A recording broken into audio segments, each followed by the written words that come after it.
Thanks so much for joining us. I'm Lorelei Shamayo, and this is MeWe Fairs for energizing body, mind, heart, and soul.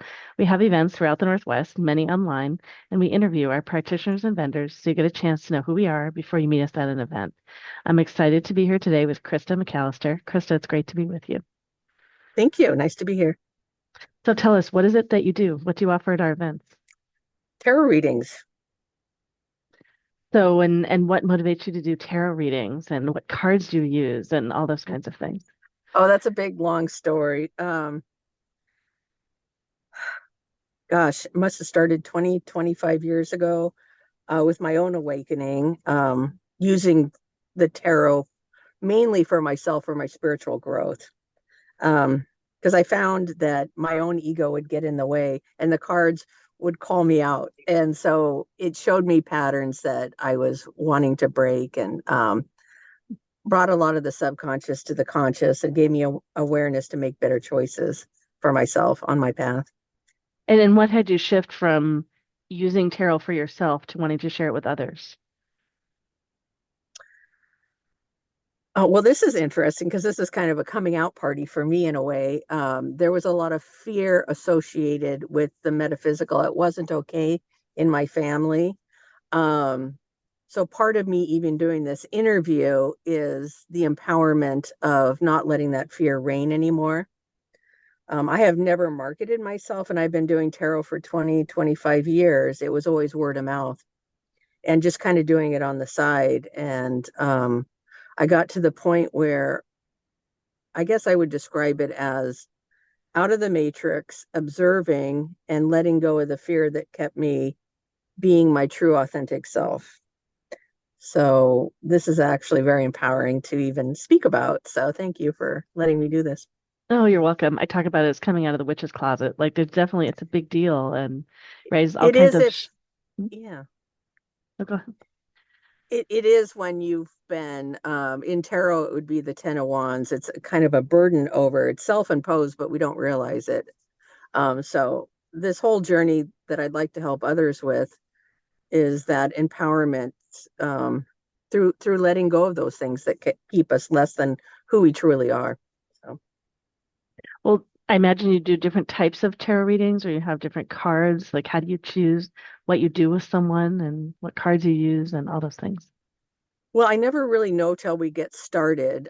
Sometimes it can be a complete counseling session because I don't need the cards. It's just so obvious what is needed. Sometimes it's completely tarot. My favorite is the Thoth, just because the depth of the emotions in the cards. Sometimes I'll do Rider Waite. I always bring both of them for clarification because you never want to get, if you get in a long reading, you always want to refresh it because spirit can confirm. Otherwise, you don't have as many options in the cards. But I generally use the Thoth cards, and then Rider Waite's just so basic that it's just easy to read. So I use that too. So both of I them. know the first deck that you're talking about, for people that aren't familiar with it, they might not know what it is. Do you know how is it spelled? The Thoth card? Thoth. Okay, great, great. And Yeah. what is it about those cards that you particularly like? The depth of the emotion of what's represented. Now, different people can have different interpretations, but for example, the Prince of Swords in that is not wanting to be restricted or restrained. Now, if you put that with the Rider Waite, it's going to be a different meaning.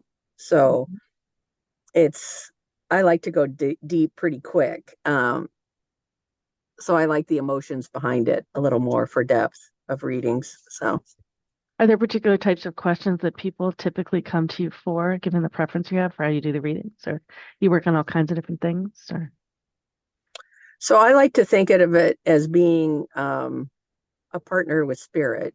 So I never really know if I'm doing a reading in person, I have the person pull the cards. A, it teaches empowerment, and B, it's their higher self pulling the cards, and it's a reflection of the energy that they're carrying. So a lot of times, and then of course I tap into my multidimensional self, and then you just never know what's gonna. You really have to before every reading, I take my little ego and I put it up here so that I'm more objective because I just never know what's going to come in.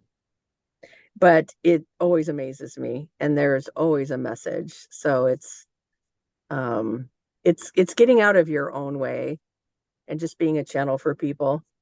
And typically whatever needs to be said for that person, you're meeting them where they're at. If I try and get involved, then I'm sure I'm going to muddle it up.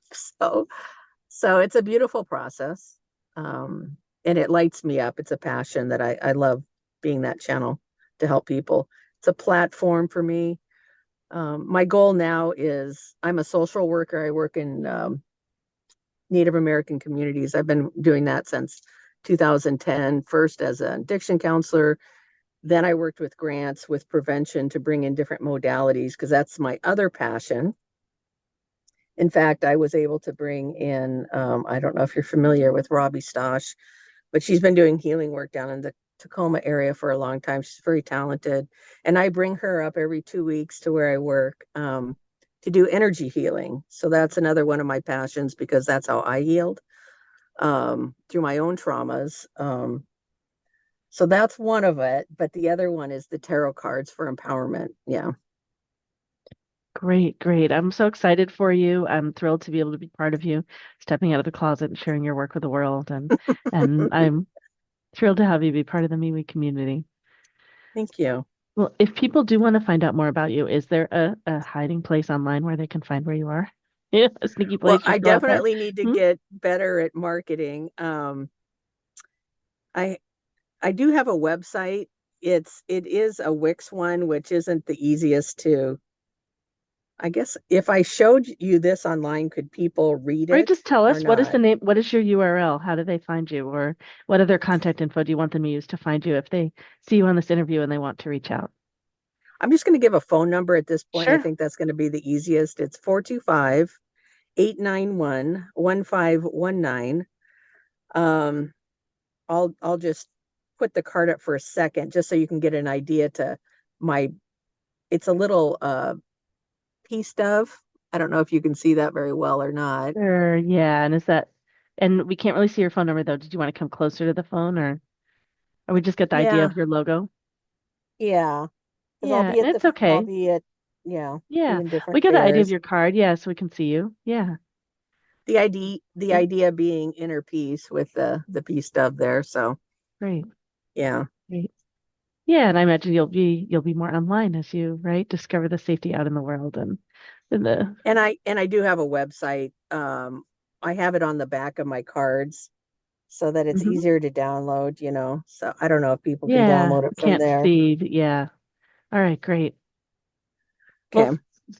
well, I'm thrilled to experience what you do with your readings. I know I love the emotional depth myself, so excited that you're here and sharing your work with all the community. Well, thank you. Okay. You're so welcome. All right. Well, take care. And for all of you watching and listening, Thanks. you can find out more about all of our events at MeWeFairs.com.